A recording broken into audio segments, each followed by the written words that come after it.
Olá, meus queridos irmãos e irmãs, que a graça e a paz de Jesus seja sobre vossas vidas. Amém? É um prazer estar aqui com vocês novamente para juntos meditarmos na palavra de Deus. Você está preparado, está preparada para ouvir qual é a orientação de Deus para a sua vida nesse dia de hoje? Então convido você a fechar os seus olhos e fazermos juntos uma oração por iluminação. Senhor nosso Deus e nosso Pai, nós te louvamos e te agradecemos por essa rica oportunidade que o Senhor nos concede. Nós te louvamos e te agradecemos, ó Pai, porque mais uma vez a sua palavra será aberta, será lida, que teu doce Espírito ilumine as nossas mentes e os nossos corações para que nós possamos compreender o ensino do Senhor para nossas vidas. É isso que nós pedimos e desde já nos agradecemos, no doce nome de Jesus. Amém. Abra sua Bíblia na Palavra de Deus, no Novo Testamento. Faremos a leitura no livro de Atos dos Apóstolos, capítulo 16, versos de 16 a 18. O tema é a cura de uma jovem adivinhadora. Aconteceu que, indo nós para o lugar de oração, nos saiu ao encontro uma jovem possessa do espírito adivinhador, a qual, adivinhando, dava grande lucro aos seus senhores. Seguindo a Paulo e a nós, chamava, dizendo: Estes homens são servos do Deus Altíssimo e vos anunciam o caminho da salvação. Isto se repetia por muitos dias. Então, Paulo, já indignado, voltando-se, disse ao Espírito: Em nome de Jesus Cristo, eu te mando, retira-te dela. E ele, na mesma hora, saiu. Nossa, esse texto, ele traz para nós um grande ensinamento. E a primeira coisa que nós aprendemos aqui é que nem toda verdade que você ouve, vejam bem, eu estou falando, nem toda verdade que você ouve vem de uma fonte pura. Esse espírito adivinhador que estava nessa moça perseguindo Paulo e os outros apóstolos, estava dizendo a verdade, que aqueles homens que estavam andando por ali eram servos do Deus Altíssimo e que anunciavam as boas novas do Evangelho. Isso é verdade, não é verdade? Porque essa era a função dos apóstolos. Porém, mesmo um espírito adivinhador que estava falando a verdade, ele não vinha de uma fonte segura. Porque muitas vezes nós ouvimos a palavra de Deus, a pessoa abre as escrituras, ela medita na palavra de Deus, mas ela tem a capacidade de manipular a palavra de Deus. Esse espírito adivinhador, ele estava ali por algum motivo, vocês não acham? Por que eles estavam seguindo? Porque o texto diz que ela caminhou atrás deles por alguns dias, até o ponto de Paulo ficar nervoso, né? Então, a primeira coisa que nós aprendemos é que nós não devemos acreditar em tudo que dizem para nós em nome de Deus. O espírito adivinhador dizia a verdade, mas a fonte não era pura, a fonte não era segura. Muitas vezes as pessoas usam a palavra de Deus para nos manipular, para nos confundir. Talvez esse espírito andando atrás dos apóstolos tinha como intenção confundir as pessoas que estavam ali. Porque imaginem só, uma mulher possessa de um espírito adivinhador junto com os apóstolos, caminhando junto com eles, porque ela também ia gritando pelo caminho, anunciando: esses homens são servos do Deus Altíssimo. Então, de repente, as pessoas poderiam olhar e associar os apóstolos com esse espírito maligno de adivinhação. Isso poderia arruinar, né, toda aquela missão que estava sendo realizada. E isso para nós é um alerta. Nem toda fonte que fala a verdade é uma fonte pura e segura e bem intencionada. A primeira coisa que nós aprendemos aqui, que nós não devemos aceitar tudo aquilo que parece ser certo num primeiro momento. O inimigo, ele sabe usar recursos, né, certos para nos enganar. Isso é um grande alerta para a igreja. O inimigo sabe usar recursos certos para nos enganar, para nos confundir, para fazer com que nós venhamos a, mesmo usando as escrituras, fazer aquilo que não agrada a Deus. que não agrada a Jesus, mesmo usando a palavra de Deus. Percebem esse alerta? É um alerta para nossas vidas. Uma segunda lição que nós aprendemos aqui. Os apóstolos estavam já há dias indo para um lugar de oração.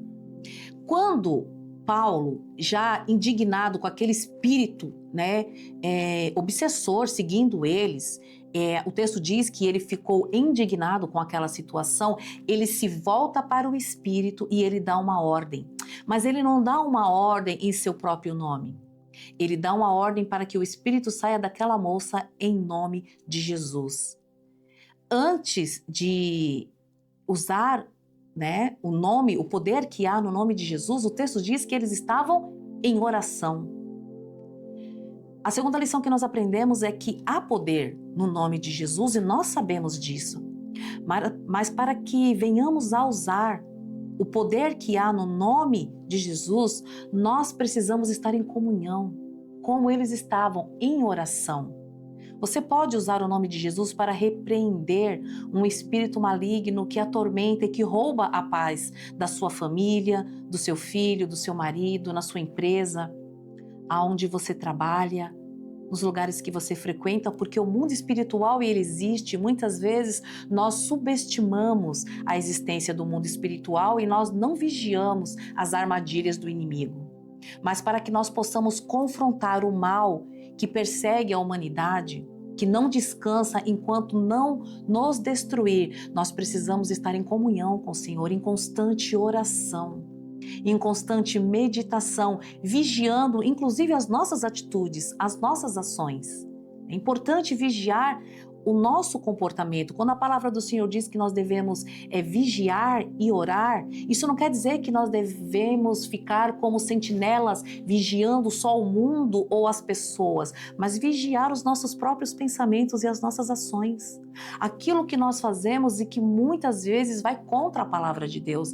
Às vezes as pessoas usam a palavra de Deus para maltratar, para humilhar, para desprezar o outro, se colocando num alto nível, num alto patamar de servo bom e fiel, usando a verdade, mas usando a verdade para praticar a injustiça, para praticar muitas vezes o julgamento, porque nós temos essa capacidade, nós somos prontos a julgar o outro. Então, muitas vezes nós usamos sim a palavra de Deus para ofender. E não é isso que o Senhor espera de nós. A palavra de Deus, ela é verdadeira, ela é forte, ela é poderosa, mas às vezes a fonte, que somos nós, não está preparada, não está consagrada. Então tomem cuidado com aquilo que você fala, porque há poder na palavra de Deus, mas para que você repreenda o mal dentro da sua casa, na sua vida, você precisa estar consagrado, ou seja, você precisa estar em comunhão. Você precisa colocar a sua vida no altar do Senhor, à disposição de Deus, porque Paulo, ele só expeliu aquele demônio, ele só deu uma ordem porque ele estava em oração, como o texto diz. Então, você pode sim usar a palavra de Deus. O espírito maligno, ele tem o objetivo de nos confundir, para que a pureza do evangelho não seja transmitida. A pureza do evangelho. Como isso é perigoso? Abrir as escrituras, usar a palavra de Deus de uma forma manipuladora, desvirtuando a palavra de Deus, tirando a verdadeira pureza do evangelho, da palavra de Deus. A palavra do Senhor, ela é muito forte, e quando o apóstolo Paulo determinou para que aquele espírito saísse daquela jovem possessa, o texto diz que imediatamente ele saiu. Imediatamente. É isso que acontece quando nós usamos o nome do Senhor. Quando a fonte é segura, imediatamente o mal se curva, porque há poder na palavra de Deus. O inimigo tem como objetivo nos confundir. Aquele espírito maligno que estava naquela jovem saiu imediatamente e certamente deixou os seus senhores insatisfeitos, porque o texto diz que ela dava lucro, para aqueles que a usavam como espírito adivinhador. Isso quer dizer que nem sempre vão torcer, nem sempre as pessoas estarão satisfeitas quando você estiver liberto do mal. Infelizmente é assim que acontece. Muitas vezes nós vivemos muito tempo no engano, muito tempo no caminho errado. E quando o Senhor nos chama e nos liberta com a autoridade que há no seu nome, há pessoas que não ficam felizes, porque a palavra do Senhor, o nosso Senhor e Salvador, Ele não veio só para salvar a nossa vida para a eternidade, mas Ele veio para transformar a nossa vida. Quando o apóstolo Paulo dá uma ordem e aquele espírito maligno sai daquela moça, a vida dela muda, porque é isso que a palavra do Senhor faz com a gente. A palavra do Senhor nos transforma, nos muda, nos liberta. Que você possa perseverar na palavra do Senhor, na oração, no discernimento sobre o Espírito da verdade, na autoridade que há no nome do Senhor, certos de que a palavra do Senhor liberta os cativos e desfaz as obras das trevas. Esse é o poder que há no nome de Jesus. Que você possa estar preparado para usar esse nome que está acima de todos os nomes, mas que você possa estar ciente de que você precisa ser uma fonte pura e verdadeira. Que nós possamos, meus amados, ficar vigilantes de onde é que está vindo os ensinamentos, que são usados, sim, através da palavra da verdade. Mas será que a fonte é segura? Que Deus te abençoe, que Deus possa te dar discernimento, mas que você possa ser uma fonte pura e verdadeira, e que leve a palavra do Senhor, e que ouça a palavra do Senhor, e que saiba discernir se a fonte que chega até você é uma fonte pura, porque o Evangelho do Senhor é o Evangelho da pureza, da verdade, é o Evangelho da transformação, para o bem, nunca para o mal. A palavra do Senhor, ela nunca será lida para destruição. Jesus nunca vai desejar o mal para ninguém. Jesus nunca vai querer que nós venhamos a usar as suas palavras para destruir, ofender, humilhar ou julgar qualquer pessoa que seja.